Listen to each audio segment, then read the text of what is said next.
Hello students, in this lecture video today, I am going to discuss chapter 15, our environment and the concept of environment and ecosystem. So first, let us look at what environment is.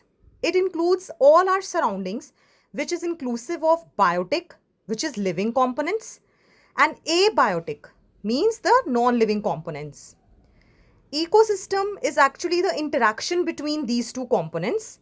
So it is regarded as the structural and functional unit of the biosphere, that is the whole environment on the earth, planet earth, where the biotic, that is living, and the non-living components, they interact with each other for the survival. Now ecosystems can be natural or artificial depending on whether they are present naturally or the humans have made it.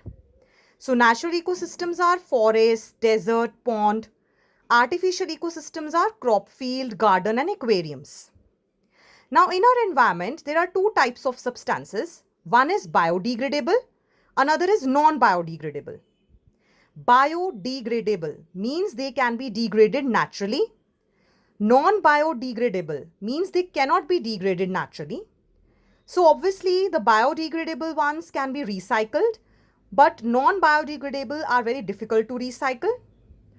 Biodegradable cannot cause pollution, but the non-biodegradable, because they will be accumulating in our environment, so they will cause pollution because they will also form certain toxic substances. So the biodegradable ones, they do not need any dumping sites, whereas non-biodegradable, for their disposal, we need dumping sites.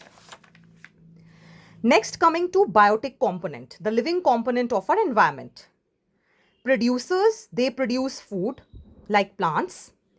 Consumers, they are dependent on producers, all the heterotrophs. Decomposers like microorganisms in the soil, basically, they are breaking down the dead and decayed matter. They will release the nutrients in the soil. Now consumers can be of three types: herbivores, carnivores and omnivores. Herbivores feeding on green plants like cows, carnivores which are feeding on flesh like tiger, and omnivores means they feed on plants as well as the flesh like humans. Next, coming to food chain and food web. Food chain is the sequence of organisms through which food and energy is transferred, and food web are interconnected food chains. So we can see that in a food chain only one single organism is there, which is on which the higher organism is dependent. We will discuss about trophic level. But in food web, organisms have varied food sources because they are interconnected with each other. They can feed on any organism. So in food chain, it has 4 to 5 organisms, but food web will contain a population of organisms. Like this is a simplest food chain which I have written over here: grass, goat and man. Next, coming to the concept of trophic levels. Actually, each step of food chain is referred to as trophic level. So like I have shown you this grass, goat, man. So these are the three trophic levels of a food chain.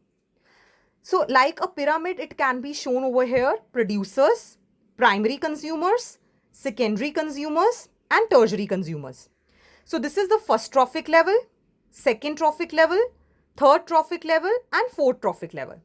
So producers are on which the primary consumers are dependent. Consumers on which the primary ones they are dependent, they are secondary. Similarly, tertiary.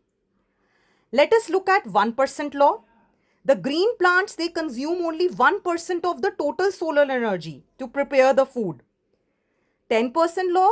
At each level, only 10% of the energy is being transferred. Like you can see over here, starting with 5,000 kilojoules.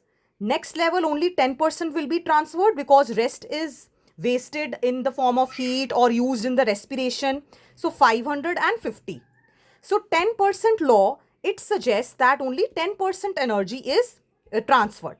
So that is why in any food chain, there are 4 to 5 steps, because more steps will be there, then energy will not be there for the next level.